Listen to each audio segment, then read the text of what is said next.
well, sorry for the slightly late start, everyone. But I think we will kick it off with public comment, and I believe we have one person for public comment. Is that person online?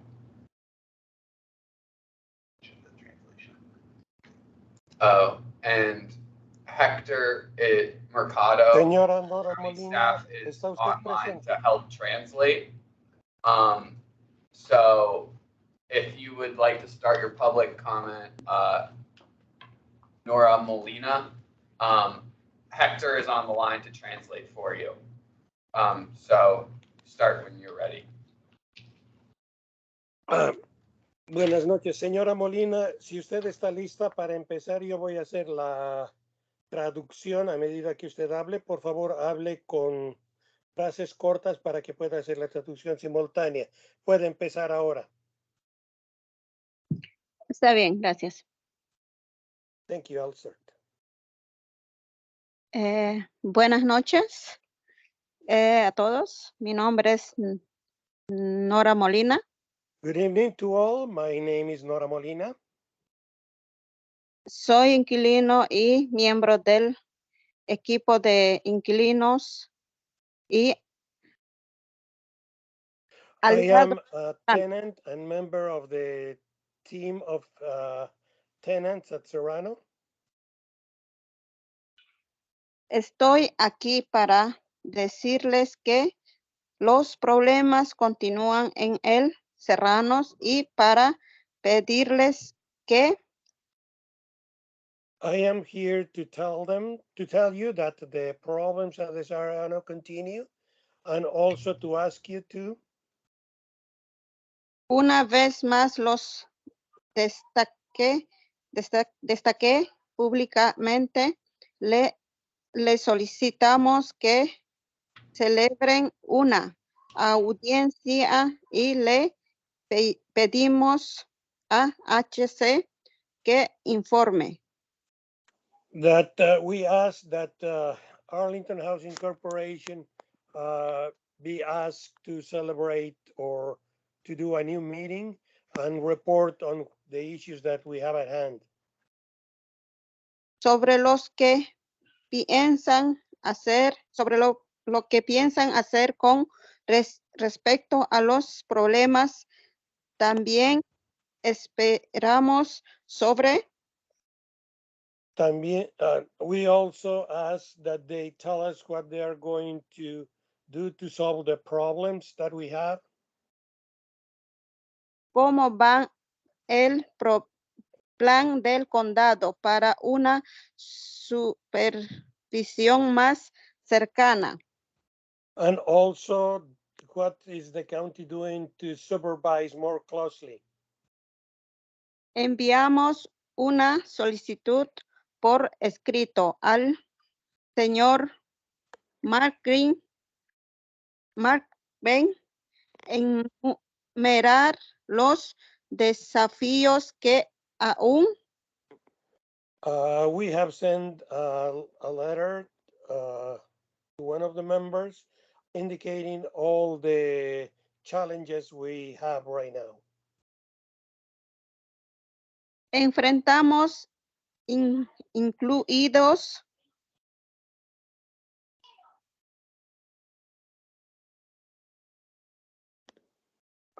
¿Tiene algo más que decir, señora? Enfrentamos incluidos no es suficiente. Ok. Con tres de cortes de agua, al menos 4 en los últimos 2 meses, que afecta a muchas familias. We have suffered several water services failures, at least 3 on the last 2 months, and this affected a lot of families. A menudo sin agua embotelladas ofrecidas durante periodos prolongados, incluso durante emergencias. And the bottled water provided was not enough during that time or during the emergencies. Ascensores que no funcionan en mi Also, edificio. also elevators that do not work in my building. Uno estuvo fuera de servicio durante un mes y el otro no. One was out of service for around a month and the other one also.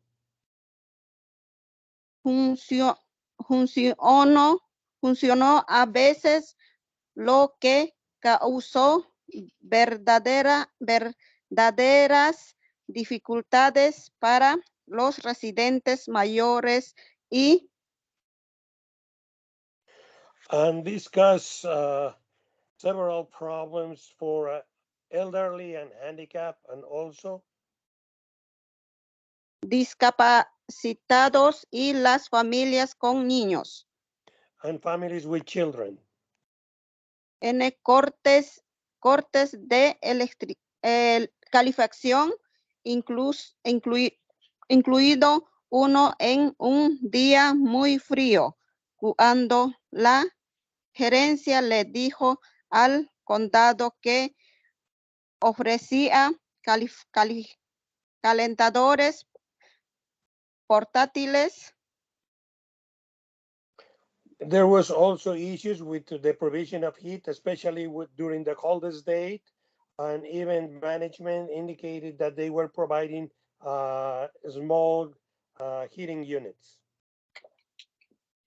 Pero a mí y a mis vecinos nunca nos dejaron que estaban disponibles.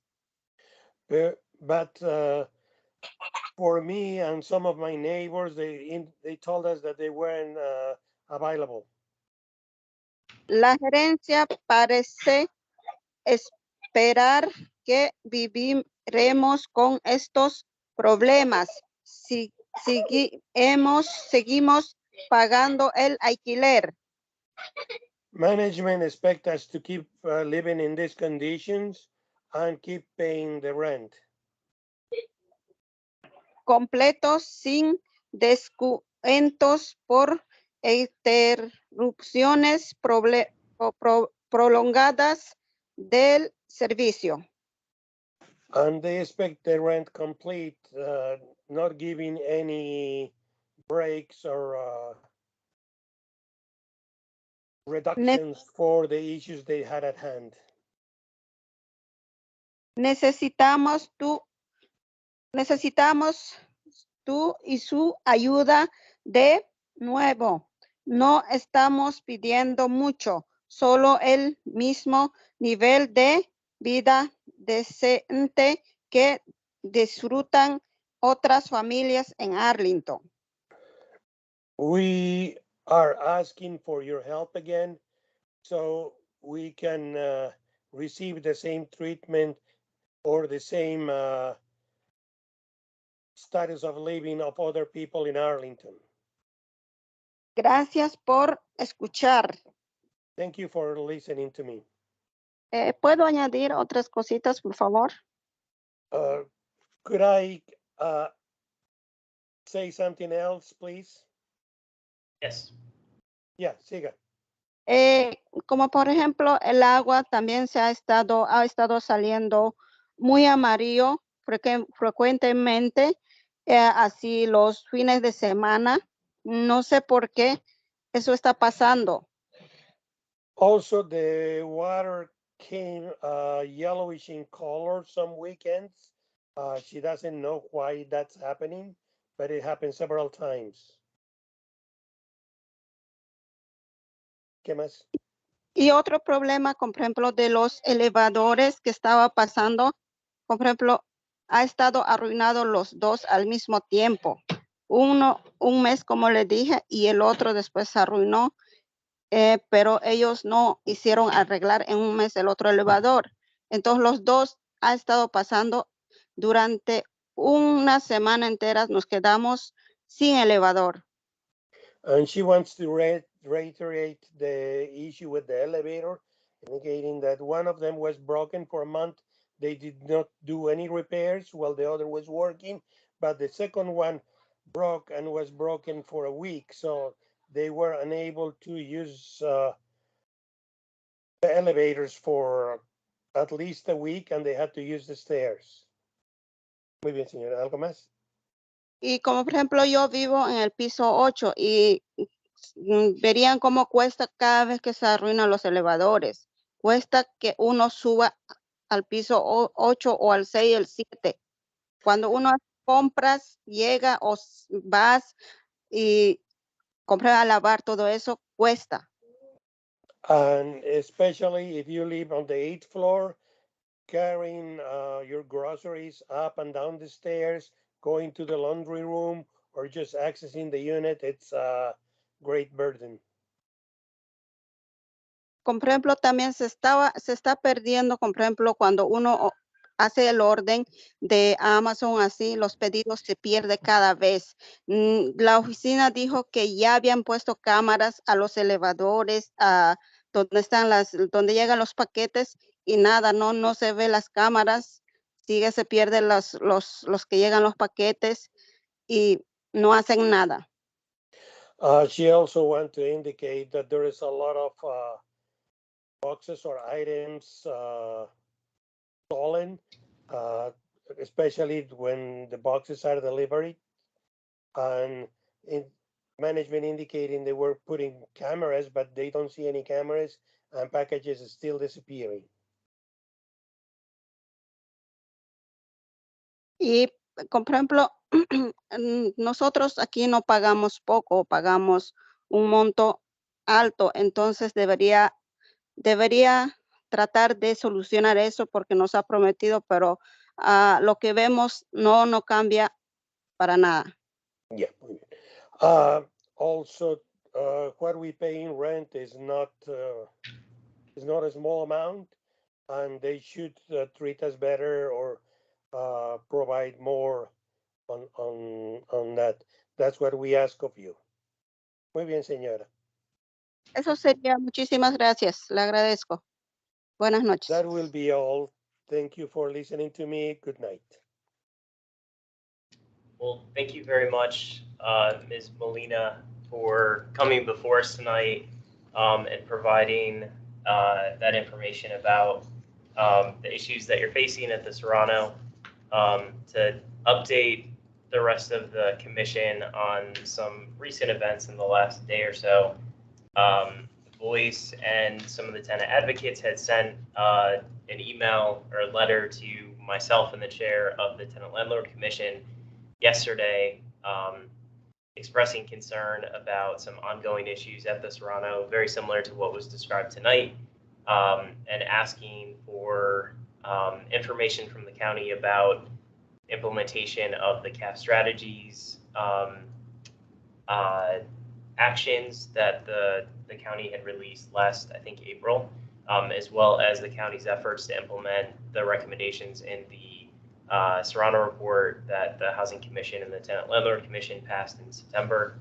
And so I was able to talk with Ann Venecia, the Housing Division Director, this morning, as well as Matt DiFranti, and also Marjorie Green from Voice. And we sort of came to the conclusion that it would be helpful to have kind of two meetings to address these topics in the next couple of months, trying to work around when Missing Middle is going to come before us, which it sounds like, Alex, is either going to be February or March, and considering that will probably dominate the entire meeting, that we wanted to schedule around that, and then Plan Langston Boulevard should come before us probably in April.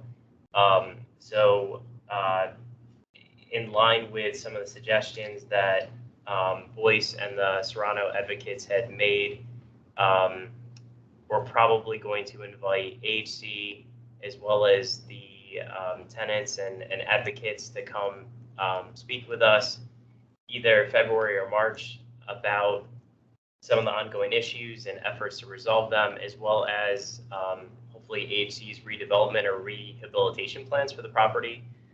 So as people may remember, I think the 3-year extension of the loan sort of coincides with the 10-year requirement that they have to own the property for that long before they can apply for LIHTC credits to basically redevelop or rehab the property. And I know that AHE has been working with the county to figure out what that's going to look like for next year. So I think it'd be helpful to get a better sense of that. And I think a lot of the issues that were described tonight, as far as the water shut off, emergency maintenance, is happening because the building's just deteriorating, and that's not going to stop happening until there's a major redevelopment or rehab. So that's kind of one agenda item that I'd like to do. And then the second would be to invite county staff before us to provide an update on the implementation of the CAF strategies document, probably in May. So they're going to be releasing an annual report in April with information about how they've been working to implement their CAF strategies document, and hopefully the recommendations from our report as well. But since that's when Plan Lakes and Boulevard will come before us, and again, I would expect that to probably dominate discussion and all of our time during the April meeting, then we would be looking at May for having a discussion about the county's efforts to work on oversight, improved oversight of the CAF properties in general. So I also plan to reach out to HC to meet with their representatives to talk through some of the concerns that were raised. And also from my conversation with Ann Venetia, I believe staff is also planning to follow up and see if there's a more active role that they can play to mediate between residents and HC and the property management director and BOC to resolve some of these issues that appear to be ongoing. Yes, Eric. Okay, so a couple thoughts real quick, because I know we need to move ahead with the agenda. Yeah, I mean, I think that sounds good. I think the staff update could probably be folded into a meeting, like that makes sense, maybe one that we're already having. It's a suggestion. It seems to me that having a meeting talking about these issues with the advocates and AHC would probably be its own meeting. That's a whole meeting. Like that's a whole meeting, and maybe even more than one meeting. The other thought is, I'm glad you highlighted the water issues and the heating. That seems to be the most egregious. And I would prefer if we should talk about them in a systemic kind of way, but like, it's been really cold. Like there's been some really cold days, right? And people need heat, and that's an old building, and they have issues. But like can the county look into that? I don't know. You don't know the answer to this, Colin, but can the county look into this? Like there needs to be heat in these units, and if there are water issues, and I think a lot of folks here are familiar with the issues with Serrano structurally. It's not a great building, but we need water. So can we do something now? I think these meetings are important, but like we can't wait on this stuff. Yeah. So it sounds like part of the challenge is that AHC has made some efforts to provide like bottled water when the water's out for like an entire day. yeah. But from what the tenants and advocates have said, that's basically on if you ask for it, it's not just provided. So it's if you call the office and say, I want bottled water, they'll say, oh, we have some available, but they're not broadcasting to all the tenants. Again, that's my impression from conversations and from what they provided in the letter. And Alex, can you send that or forward out the letter to the rest of the commission? Thank you. And I think with the heat as well, I think they were making some like space heaters available, but not to everyone. It was just like if you called to ask for it. And especially for low-income tenants or tenants, who their immigration status lends itself to not being super comfortable confronting authority, and they're the ones who end up suffering when things aren't sort of proactively provided. Yes. I'm just trying to wrap my brain around this because didn't this happen in 2021? It started We in had a whole 2020. bunch of meetings in 2021, but this has been an issue at that building for at least 5 years, and that would be being generous, probably much more, many years than that, yeah. So are we at the point where we need to question, or the county needs to question whether this building is livable with all these problems? And if it's not, if they get someone out there and say, you know what, at this point, a whole renovation or just whatever they come up with, we need to relocate every tenant, because it was like tenants who had major issues who wanted to leave left, but now the tenants that are still there, now they coming back full circle, they have the major issues. I mean, it's like the whole building. Wouldn't it be more beneficial just to start from scratch with this building? Because it's just way too many, like, series, water and heat. That's serious. I think, so my understanding is that like the water and the heat going out are in response to maintenance issues where they have to turn off like the heating units, they have to turn off the water, as opposed to like the water is just not there or working. And because they're responding, and my understanding too is that AHC and Director Falk has gotten a lot better at addressing the maintenance issues since the county had intervened, and since all those things had happened in like 2021. That, you know, the mice issues and a lot of the other things like the mold, I'm not hearing about that from the tenants or from the advocates at this point. So it does sound like a lot of progress has been made, but the continuing like deteriorating state of the building has led to a lot of these like shutoffs that have impacted, you know, the ability of the tenants to sort of function. And it sounds like AHC has been very uneven in how they communicate and sort of offer mitigation efforts around these things. So I think AHC is very much of the mindset of like this building needs to be either, you know, gutted and rehabbed or like torn down and rebuilt. But from a financing perspective, they can't start that until after they've owned it for 10 years, and that won't kick in until either next year or the year after, I think. So the plan is to do that in some form, and that's what I'd like to have AHC come and talk about that, and what are their steps to make it livable in the meantime. But yeah, I think it's more so like uneven access to some of the mitigation efforts that, you know, like the advocates have talked to them about. Can you provide bottled water? And AHC is like, oh, that's a great idea. Yeah, we should do that. And then they start providing bottled water only to people who ask for it, as opposed to like, let's proactively just have a bunch of cases in the lobby and anyone can come down and take them or something. And that seems to be pretty consistent for some reason with AHC, that you have this kind of uneven delivery of like, if you're thinking about the population that they're serving, they're not always thinking about the people who don't have the time and the resources to go and like demand things or, you know, get what they need.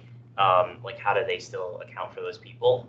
And the people who can't afford to go out and just buy bottled water on their own, too, things like that. They have other properties though, right? Why can't they relocate the tenants of the properties and just, I don't know, maybe that's far-fetched. Like Or just keeping the building 240 empty until they can right? do something. Yeah, Very it's large building. it's several large. Oh, hundred it's large, units. large. Yeah, it's And two it's- buildings. It's gonna be money, right? Yeah. They're collecting rent. So if they move, like, if there's no one in that building, they're not collecting rent. But this is shameful. Like, why this? It just, I remember those meetings in 2021. It was horrific.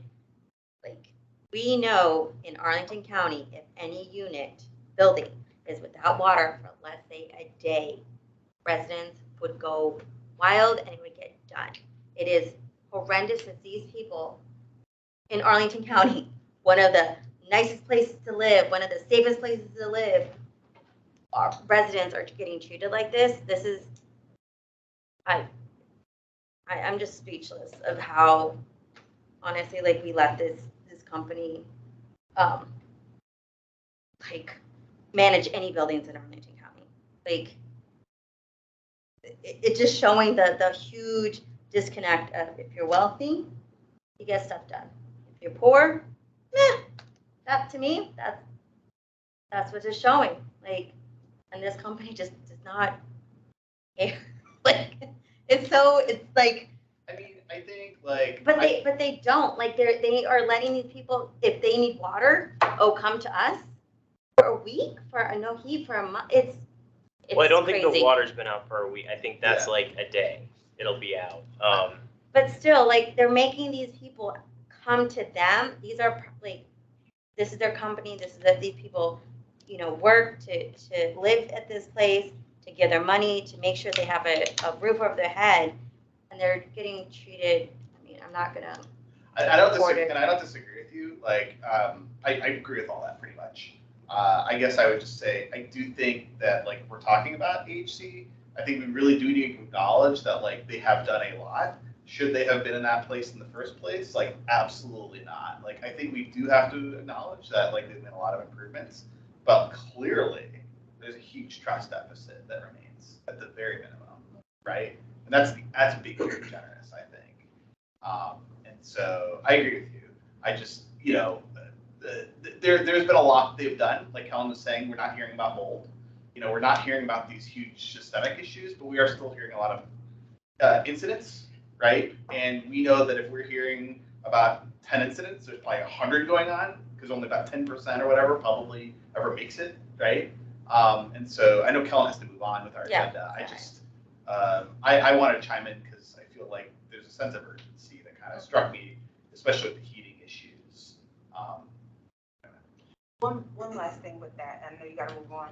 Why do they have to? Why can't that time frame be tweaked because of the issues that are going on? Why do they have to wait the 10-year? Why can't that, if we can't move it on that end, why can't we move it on this end? Karen, do you have more? I'm just saying money. It's a tax credit It's- rule. it's- You it's- can't apply for it's- tax credits. And that's a big, huge I know it's source a of rule, funding. but rules can be changed, is what I'm saying. It's a No, fed- it's an IRS. a federal, Those yeah. can't, those are, yeah. Oh, okay, rules over people comfort and home and lifestyle. Okay, whatever, let's go. I just wanted to also like lift up just the urgency. We have another 6 or 8 weeks. I appreciate that we're going to have some meetings with the management, but by the time those actually make it down to like impacted people, I worry something serious could happen. We could all look back and say, damn, we all should have moved quicker, right? And so what's like the short-term fix? I mean, do we ask HC to make sure they have a certain amount of heaters on demand? Do we ask the county to like maybe provide some emergency funding? What's like the short-term fix if the power goes out again for an extended period over these next 6 weeks? I think it's a good point, and I think county staff is definitely planning to reengage. Like Ann Venetia, she reached out to me, the same day that we got this email, and when we talked this morning, she said part of the reason why the county wasn't involved is because they haven't gotten any complaints to the county. So the county hasn't really been following it because residents at this Toronto haven't been reaching out to the county to say, here's this issue. There's, exactly why they haven't been reaching out to the county versus just trying to deal with it directly with AHC. I'm not sure. I know the other thing is that apparently the relationship between some of the advocacy groups and Director Foch deteriorated a bit last year, and AHC had asked the advocates to stop interacting directly with the property management firm and just go to AHC corporate if they had concerns. And so there seems to be some communication issues and some other things, but my impression from Ann is that the county does plan to reengage and figure out what is the best role for the county to step in and start mediating. And I think we saw back in 2021, there's a lot of power with that. When the county says, hey, this is a priority, we want to fix this, things happen.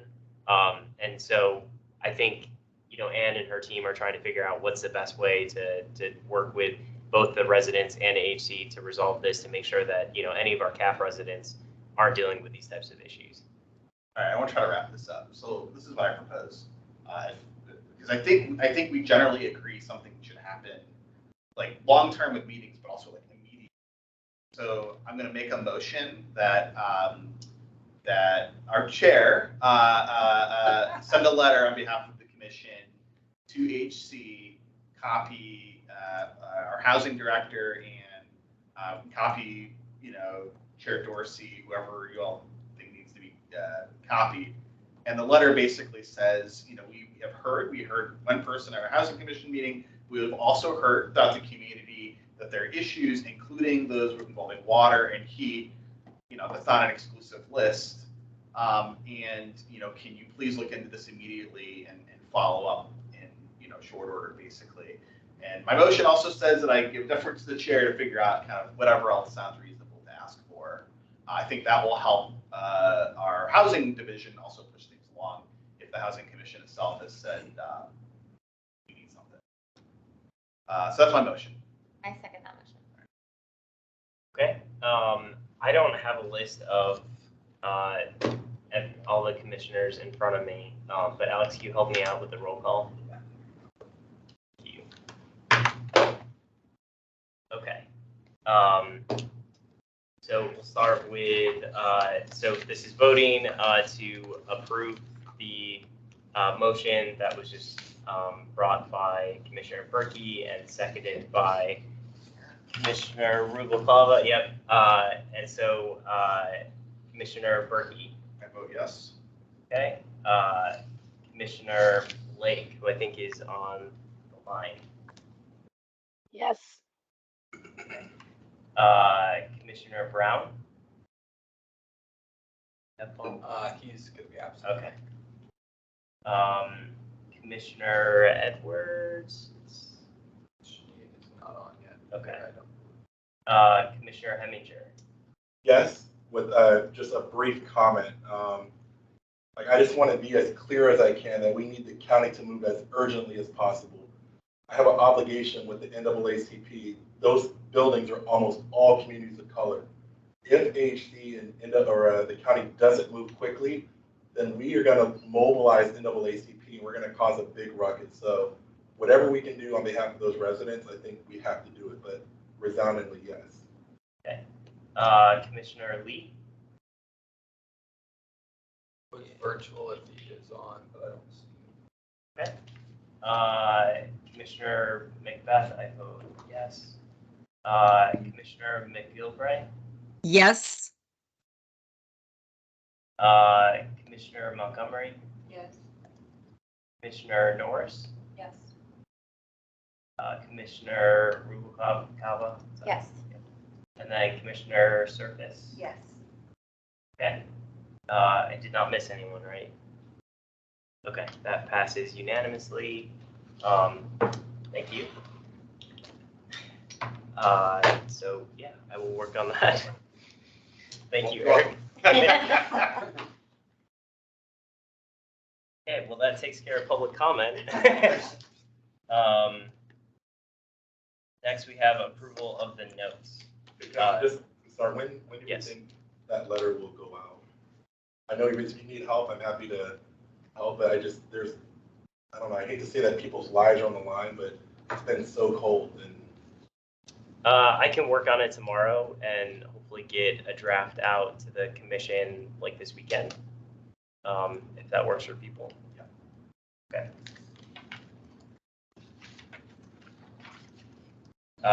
Any edits to the minutes? Okay. Do I have a motion to approve? I'll make a motion. I'll second that motion. Okay. Do I have, we have a second. I don't think we need to, do we have to do roll call for every vote or can we just do like unanimous consent? For... In person, you can raise hands. Okay. Right? Yeah. Yeah. But then you'd have to go through the people individually up here. Okay. But yeah, you could do in the room A versus A and then go to, I think we have 3 on. Okay. So I guess for all those in the room, raise your hand if you approve the minutes. All those not approving the minutes, please raise your hand. Okay. Any abstentions in the room? Okay, so 1 abstention. And then for the folks online, I guess we have. So Nikki Blake. Yes, I think that's Nikki And Margaret. raising your hand.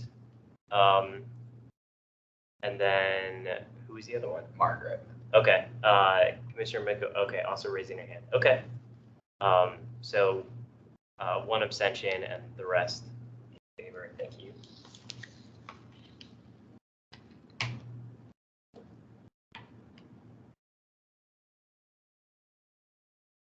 Okay, next item on the agenda is information update about Crystal Houses.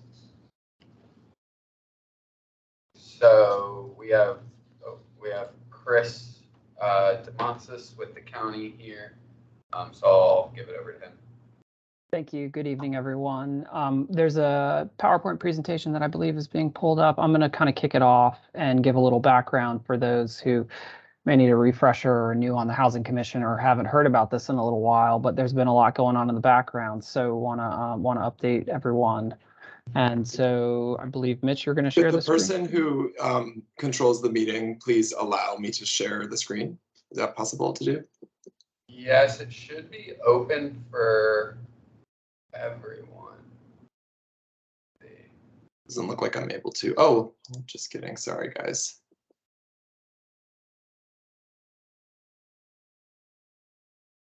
Okay. Can you guys see that? Yep. Perfect.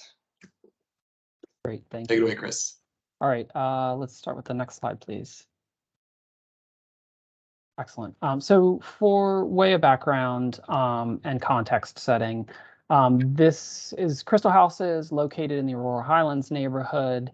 Was acquired by Washington Housing Conservancy in the end of 2020 in a unique transaction that involved Amazon as well as JBG financing. An existing property of around 828 units and 2 towers, mid-rise towers, with significant surface parking and a pool that you can see there. Simultaneous to that acquisition, Amazon, an affiliate of Amazon, actually acquired the infill development rights via an option agreement. So this was an already entitled infill development that was entitled under a different market rate for-profit developer, and they acquired those rights for $40 million for option consideration. What then occurred was a unique real estate transaction with the county insofar as Amazon's affiliate assigned those development rights to the county via an assignment agreement with a whole slew of conditions, as you can imagine, everything from how the RFQ worked to a very aggressive development timeline for the affordable units. I should also mention that when they acquired the site, WHC put an overall covenant on the site for 75% of the units to become affordable units, to take those units affordable officially for 99 years. And so those covenants came through in the assignment agreement. So what was going to be market rate infill of roughly 800 units, it became 75% essentially affordable housing, which is really a very unique structure anywhere.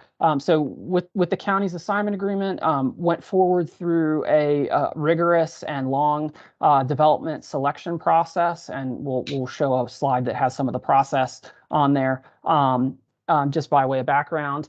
And selected the 2 development partners that are on this housing commission, EYA and APA, who will be taking this through pre-development, development, delivery, and ownership in the next roughly 5 to 7 years. So next slide, please.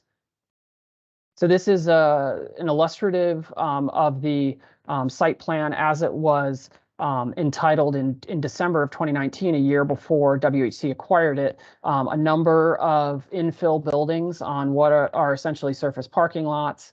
And most of this will become affordable housing with a mixed income as well as some market rate on the property. Another unique aspect of this is during that the entitlement process, CH5, which is located right down there on 22nd Street, was actually agreed to be donated to the county for affordable housing as a way to, in exchange for the bonus density that was earned for the entitled infill.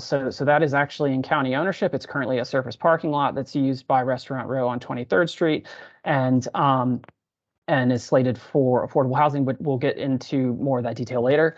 Next slide, please.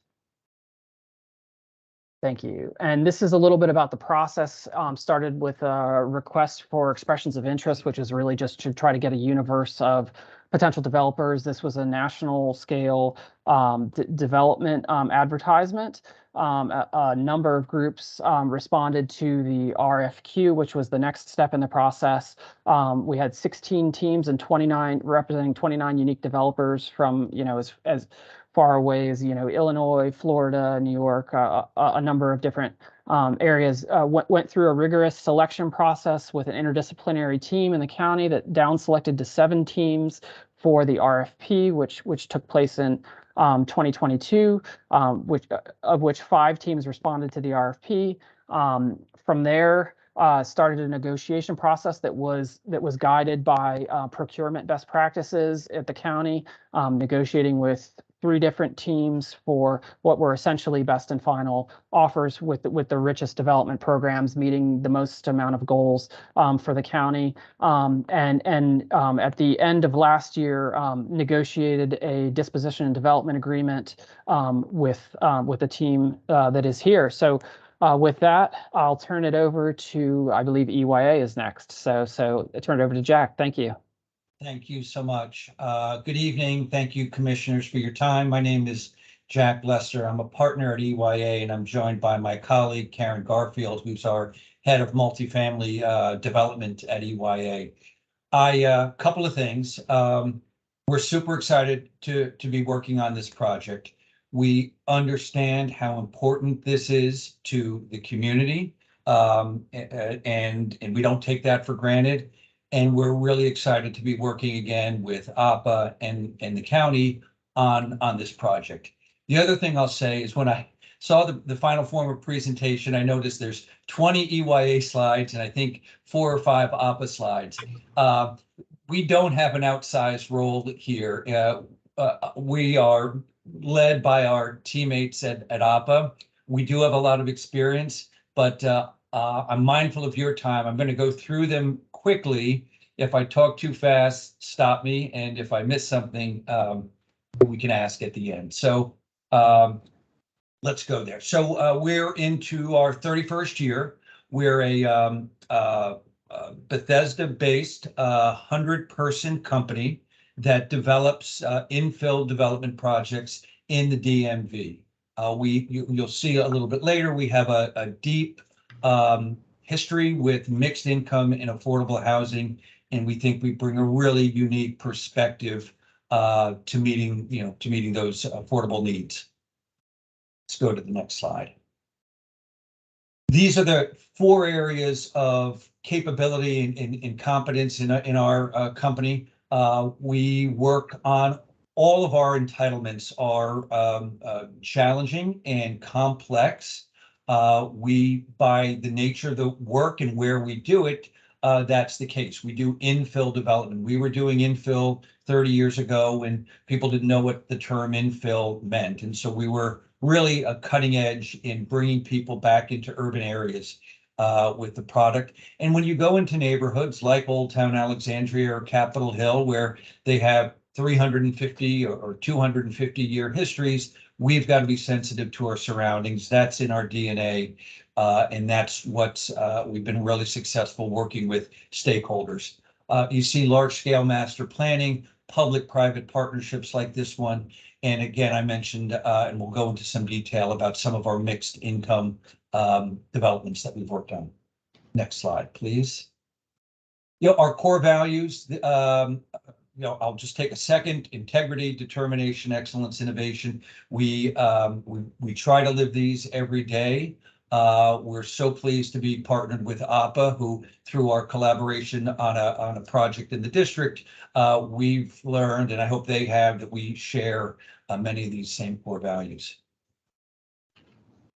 This is a graphic representation of the developments, the communities that we've built. You're familiar with the metro map and the so we've stayed infill and in a long transit. That's been a big part of our history, and I'm happy to talk about any of those projects. Maybe there's some there that you know. And I do have some individual slides So we have experience in Virginia. Our experience in Arlington was in our very early days, but more recently in Virginia, more generally, we did the townhomes at the Mosaic District. And I guess one of the things, we were the first ones in there, and this isn't all of these points I'm making may not be relevant for the Crystal House, but the point here was before there was a Mosaic District and it was just a, kind of a concept that was moving forward, we were able to build a story and get folks to buy for sale housing there that really provides, and this is true in all neighborhoods, stability. Folks that are buying are looking at a much longer timeline, and so they are willing to come into communities that are evolving and developing, and that was the case there, and really kind of set the pace for Mosaic's success and continued success. I think Edens would tell you that. Next slide. Robinson Landing, this is an iconic project that we are just now completing. We've completed the construction within the last 3 months, and I think we have one more home to sell. Clearly, this is not affordable housing, but this was a really challenging entitlement, coming into Old Town, meeting the various historic requirements, very complex financing, super creative design. And I think the thing we're most proud of here is how we were able to and have been able to open up the Alexandria waterfront, which had really been closed off to the public for generations. The last project is in Virginia. I think that I'm going to talk about two more. Reston Station. This is the example here. This is an ongoing project. Will be sold out here in the next 60 to 90 days. This was taking reusing office, an existing office building that became obsolete, and we were able to create with JBG a much more integrated and mixed use development at the Metro and Reston. And the last Virginia project is Graham Park. This is a missing middle development for this region. And here was an opportunity. Again, we worked with Federal Realty. They were shrinking the footprint of their shopping center. So again, a reuse, not of office like the earlier example, but a reuse of old and too much, in fact, retail, taking a surface parking lot and turning it into 177 for sale homes. I'm going to touch now on our mixed income experience. The next is a list of the projects or the folks that we've worked with. So in the center section, we've worked, and I'll share a couple of slides with ARHA, Alexandria Redevelopment Housing Authority. Karen will talk a little bit about our experiences and our relationship with the Housing Opportunities Commission in Montgomery County. We're now working on our second project with the DC Housing Authority, the redevelopment of Greenleaf Gardens. We were integral, and I'll talk a little bit about it, our project at Capitol Quarter. You can see some of the investment partners that we've had, as well as some of the nonprofits that we've worked with. Next slide. So I won't say much about this on the technical side, except to say, as I alluded to, this is an important part of who EYA is. We, the folks that come to work at EYA love the creativity that we bring, the kind of the coolness to some of our market rate projects, but they also come for this kind of mission element of what we do. And we think we bring something different than traditional affordable housing developers do. We have a keen eye for the market, and we'll see in some of the examples where we've not turned the model on its head, but we've made communities where and created value in the for sale or the market rate for sale portions of the project that can then leverage and be invested into the affordable portions of the project. So let's go to the next slide. Maybe I can give a better example. So here's a good example. This is a partnership, and Karen, jump in if I get it wrong, but I'm kind of rolling. So this was a project that we did with HOC. They owned 70 plus or minus obsolete garden apartments on this site that is near the new Purple Line in Montgomery County.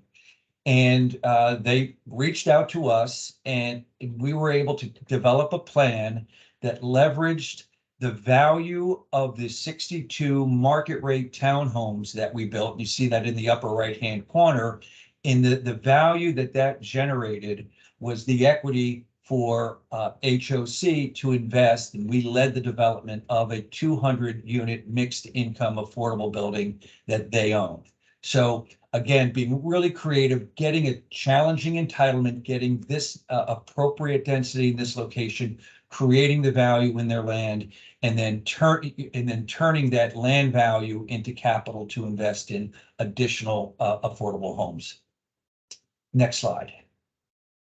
Chatham Square, this was really the start of our entry into mixed income housing. This was kind of groundbreaking in how we approached mixed income housing. The thing that's here, and you'll see it on another slide, is you can't tell the affordable homes, and this is a public housing affordable, from the market rate homes. So we sold, and I don't know the prices at the time, this is probably going back 15 to 16 years, but homes that sell for 1.5 million next to public housing apartments. And so that's how we were able to create that value that then the housing authority can leverage into even more and better affordable housing. Next slide. This was our second development, very complex, 7 with our very complex, challenging entitlements. Same thing. It's nearly impossible for the untrained eye to identify the $1 million townhomes from those serving public housing residents. And again, leveraging that land value and creating more and better housing for the community. And next one. Karen, I'm going to ask you to jump in. This is an HOC, but you can talk a little bit about what we're doing at HOC on West Side. Sure. So West Side Shady Grove is at the Shady Grove Metro. It was actually EYA led a master planning effort with Montgomery County and developed 400 townhomes. And then there are 3 multifamily buildings. The one on the upper right in that site plan is the Daily, which is was 30% affordable.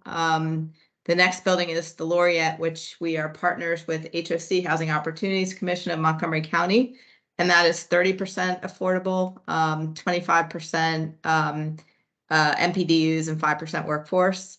And then there's a third multifamily building, which we are in the nascent stages of getting that ready for construction. The Laureate will deliver actually in April of this year, so we're extremely excited about that. But I think it's a great example of a truly mixed income project that the photo on the rendering on the upper left is it's a really beautiful building.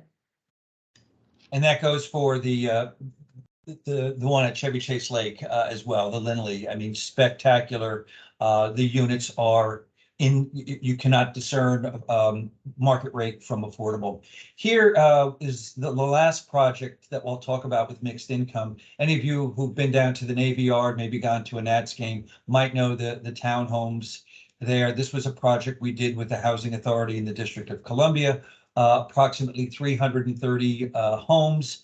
There were a third of them were public housing affordable, approximately a third workforce, and then the other third market rate. And again, being able to create a community where you can get the full value for that market rate, so you can subsidize the workforce and support the affordable housing. And we came up with some really cool architectural designs. I'll just take 1 second on it because this is the way, and I won't take credit for it because I'm not that creative, but this is the kind of creativity we apply to difficult challenges. So here we have a community of row homes.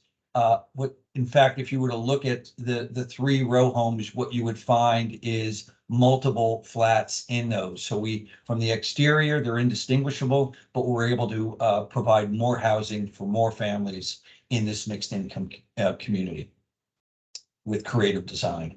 And I think the last slide, Karen, is really just about our multifamily expertise in our pipeline. I'll take a second on it, but we have, it's an important part of what we do. People know us mostly for our townhome communities because the apartments can seem like a commodity, but we have got a really robust pipeline, and much of it is what we would call kind of impact housing that that has a substantial amount of affordable housing in it. So that is it, and thank you for everyone indulging me.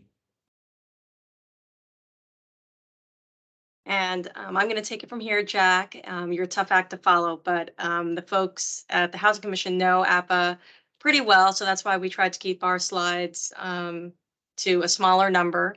But first and foremost, Carmen Romero, I'm the CEO at APA. I've been at APA for 12 years, but only in this role for about a year and a half now. And relevant to this conversation, I'm also a 25-year resident of Arlington County.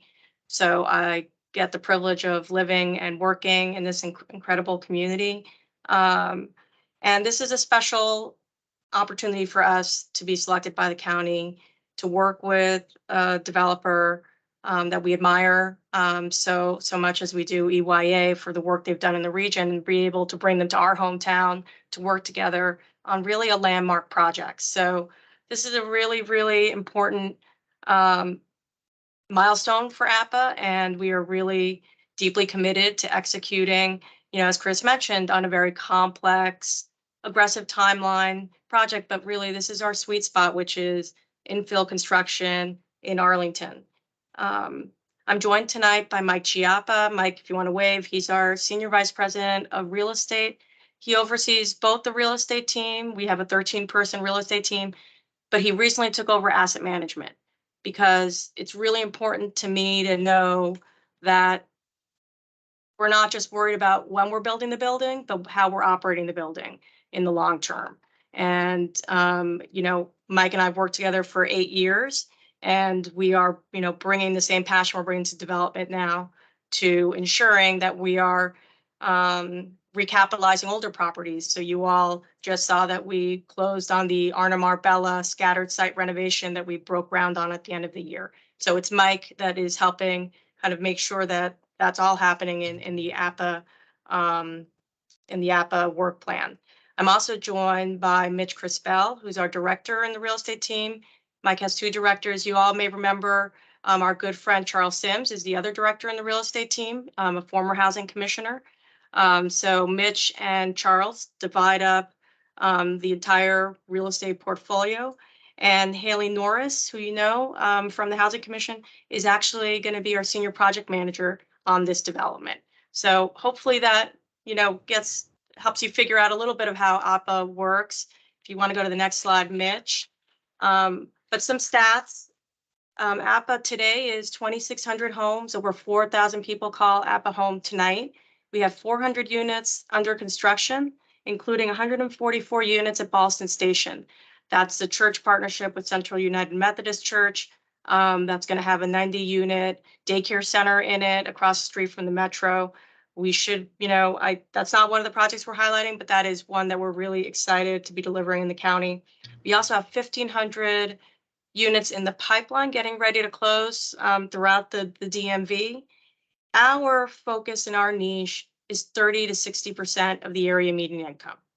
That, and in addition to that, wanting to set aside around 10% of our units to do partnerships with permanent supportive housing partners. It's groups like Doorways for Women and Children that you know well.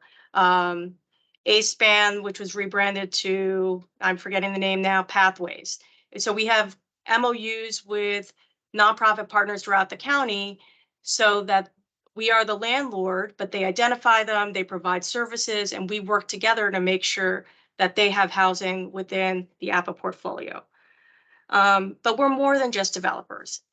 At our core, what APA is yes, we're very proud of the beautiful buildings that we build, but it's more important to me what happens in the buildings after they're placed in service. And we have a 16-person resident services team led by Marquand Jackson, who we recruited in the middle of COVID to move here from Detroit, actually from the University of Michigan, Ann Arbor, where he was teaching the School of Social Work, to come here and design both programs that can offer housing stability as well as opportunity for APA residents. Out of the 4,000 people that call APA home, half of them are under the age of 25. So a lot of our focus is around next generation activation and after school tutoring and addressing learning loss and mental health support and food insecurity. Marquand and his 16-person team, we have one full-time person at every APA property that has over 100 units. Now, in a campus like Crystal Houses, that's going to look even better.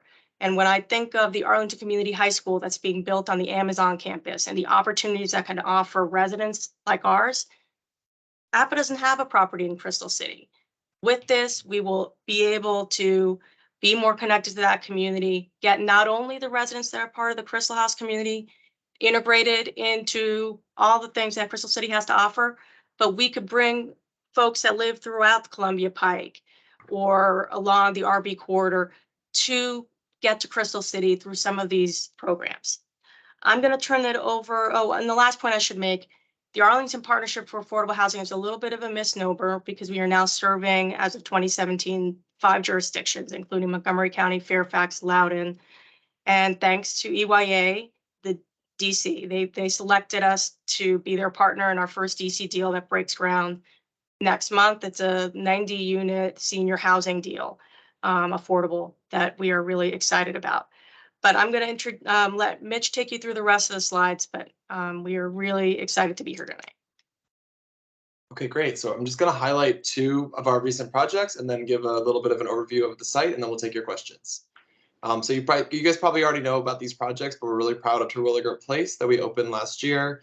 160 units with half of them a preference for veterans, right at the Virginia Square Metro. Beautiful building, beautiful interiors. We're really happy with how that turned out. It came to us from the American Legion Post, and they've got a 6,000 square foot space on the ground floor now that they can use, a brand new facility, much better than the place they had before. So it's just a win-win for both of us.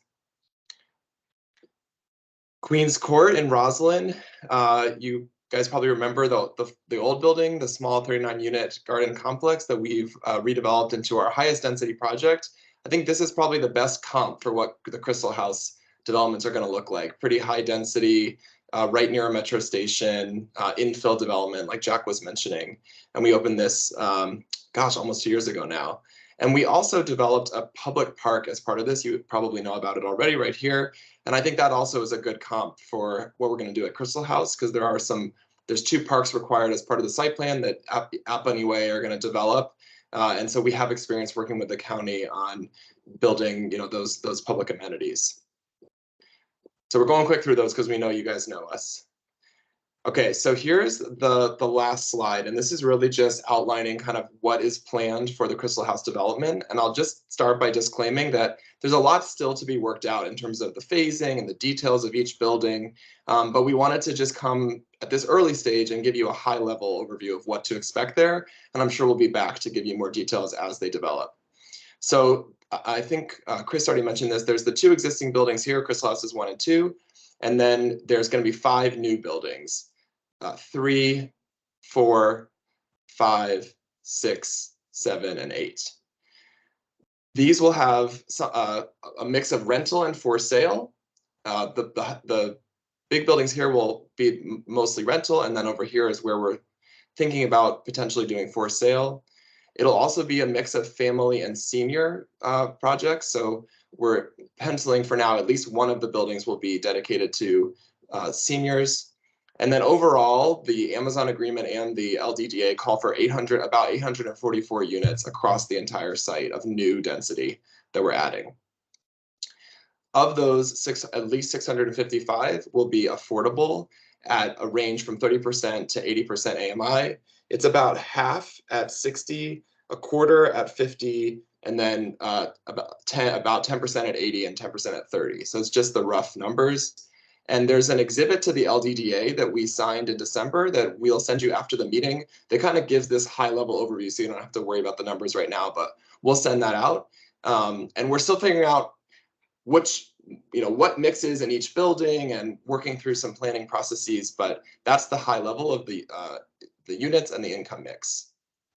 Another key part of this development is providing replacement parking for the existing residents. So all this land right now is basically parking lots that the folks who live at Crystal Houses 1 and 2 are using for parking.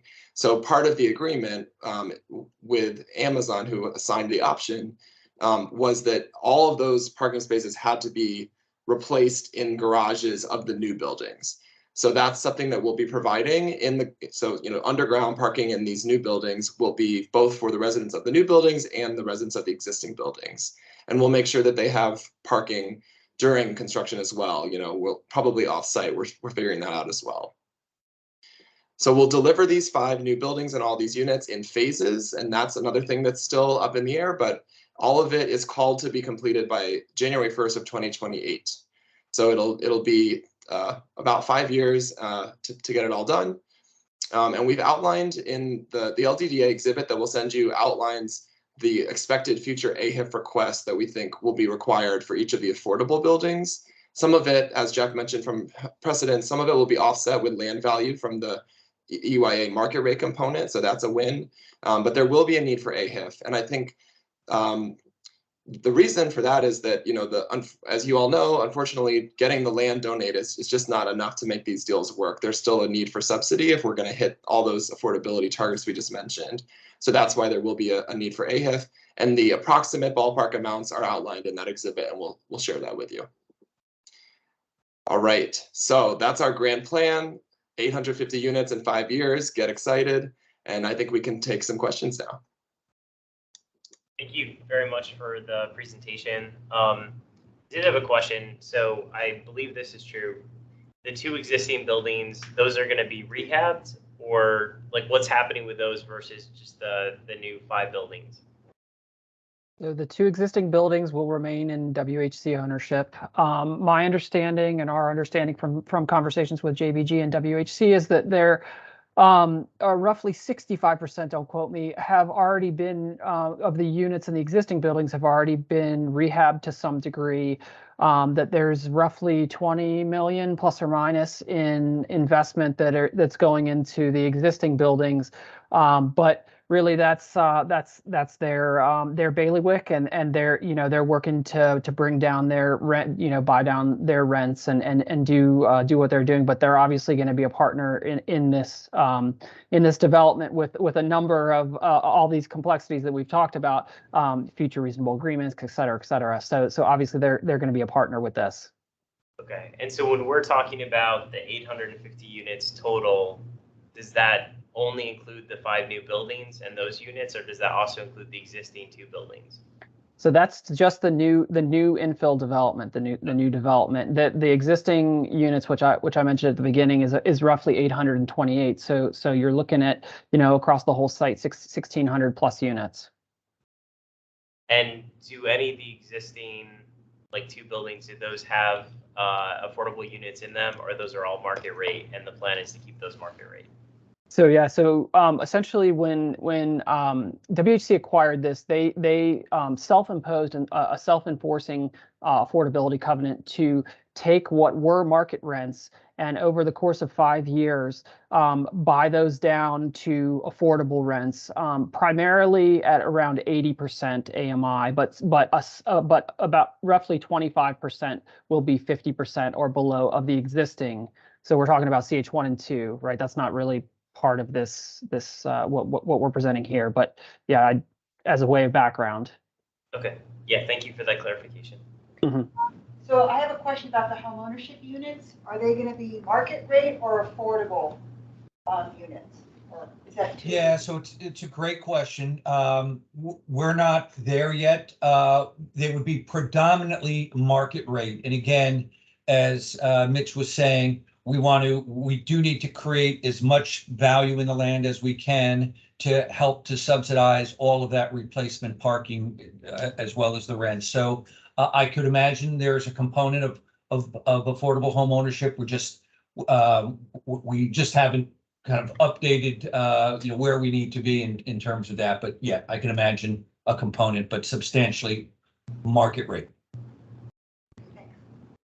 I have a kind of process question. I think, Chris, you're probably the one to answer it. So what I was hearing from Mitchell, I think, was that, the idea right now is we might be, it's not locked in, obviously, but we're thinking approximately 10% of the units that are affordable at 80%, about 50%, I think is what I heard, is 60, about 25 and 50, about 10 at 30%.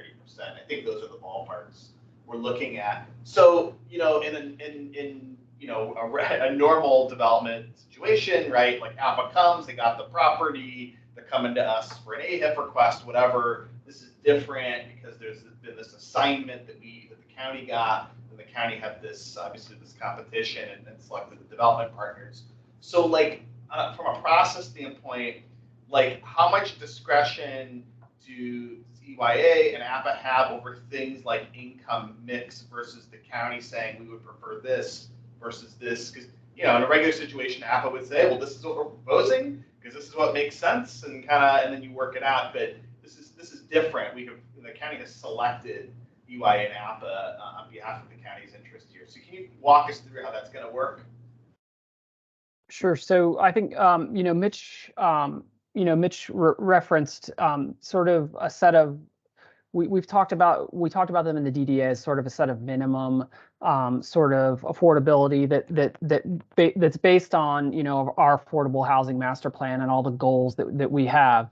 And so obviously things change. Obviously QAPs change, as you all know. We'll have a new QAP in another year. The incentives could change, and things move to how incentives change, right? For raising tax credit equity. So we have to allow some understandably some flexibility as projects come down by phase. But at this point, we do have a fairly rich development program that is very beneficial from the affordable housing perspective, where we try to check as many boxes as we can, knowing that at a level of complexity like this and phasing over time, things are going to change, and we recognize that, right? So we'd be working with them at each phase and how that would stack up versus the overall development. Yeah, so if I can just follow up with a comment, Sure. I'm the first person to say this. I know I won't be the last, but the county has had a lot of success with the 60% AMI units. That's the model, as I've understood it, becoming an amateur, learning this stuff. The 60% AMI units are typically going to get built. But, as we build more of them, a lot of the folks in those units, of course, and I say of course, but a lot of them still are getting housing grants or other systems from the county, or maybe some federal dollars. I think a lot of folks would be interested in us trying to maybe get away from that, hardwiring some lower income restricted units. I understand that has to make sense from a financial perspective, and so I would just urge us to really start thinking now as far as how can we get more, not just 50%, but maybe 40 or 30. And I understand there's trade-offs, so I don't have a number in mind, but just really trying to hardwire more than 10% of the units. Obviously Arlington Community Foundation's been leading on this, looking at Barcroft, but I think here especially we got a transit-rich area, job-rich area. I'd like to see us lean into more than just the 10% if we can. That's my comment. Thanks. That's a great comment, and I think that your point is well taken. But just so you know, we are thinking about this, and by way of reference, the number that are proposed at 30% now roughly doubles the 30% stock that the county has right now. Just so you have a sense.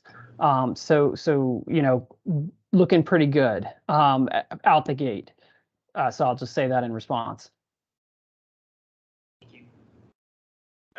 Just two quick questions. Could you pull up page 29 real quick? Of the presentation? Yeah, would that be all right? On the top part of the property where the home ownership option would be available, I noticed that the buildings were split. I just wonder, was that a structural reason, or is there anything stopping you from just making one long building there? Would that give us more units? I was just wondering what the... Yeah, we're studying that. Yes, we're looking into it. Okay, perfect. But it's the approved plan. That was a very Gotcha. critical component from the 4.1 approval. Okay, So we're kind cool. of inheriting what they did there. mid-block path was like. Part of the, okay, gotcha. The second question, and pardon me, I had to step away, but I did want to acknowledge just, I appreciate the focus on childcare. What about like high-speed internet? Has that been part of the thinking across the campus once it's all built out? Yeah, well, APA has made a commitment to provide free high-speed internet to all of our residents across our portfolio for our new projects. So yes, that will be a part of this. Perfect, thanks so much. Possibilities. Can I just make a point? This is not for, this is like for us, not really folks on the call, but I'm just thinking about this, and this is just kind of the way my brain works, but like, I'm listening to EYA's presentation, and it makes perfect sense with the market as we have it. There's these like pretty expensive market rate properties. We're getting value from that. We're doing, this is what we talked about in affordable housing. And it's just like another kind of aha for me of like, oh, this is why it's important we pursue maybe like land use and other things. We've got this middle, well, you know, use the other word for it, but we have this policy gap that's just getting bigger and bigger and bigger, because in order to get the units on the lower income scale, we've got to just keep pushing up the value of these units up here. And so it's like, it's great, but it's also like creating a separate problem we need to solve. So it has nothing to do with this. It's just kind of another aha for me. That's it. Thanks, Eric. Any other comments or questions from commissioners? Okay. Oh, it looks like we have a hand up by. That might be Doris. Go ahead, Doris.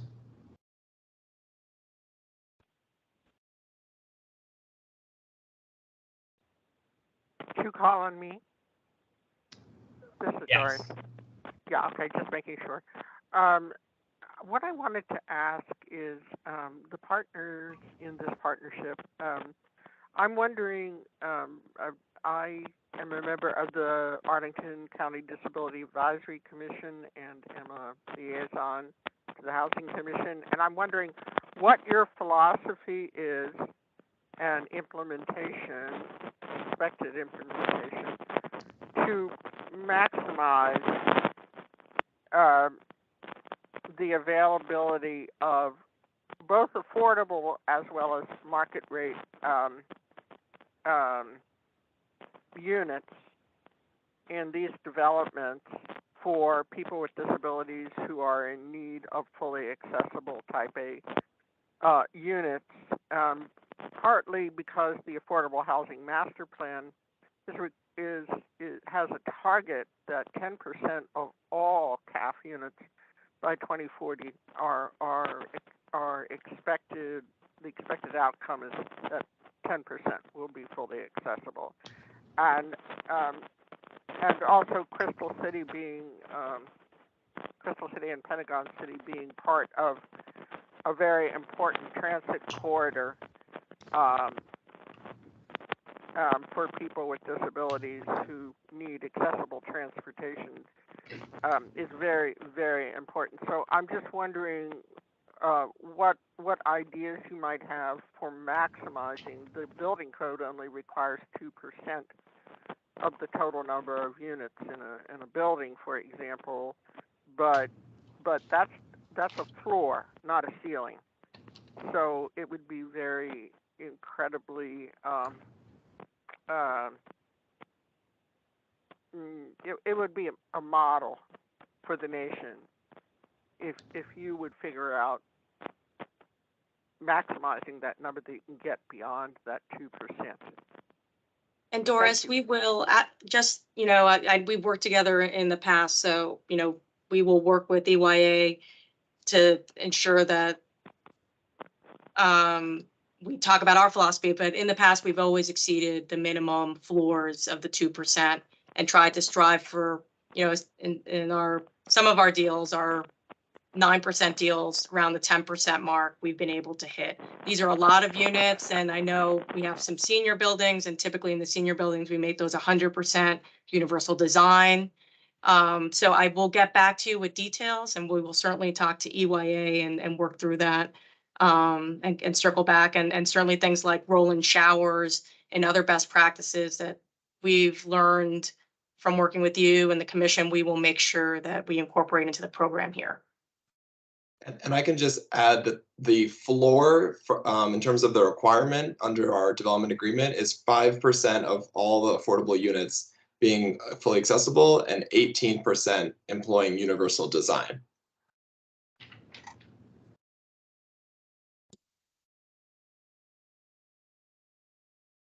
Okay, thank you, Doris.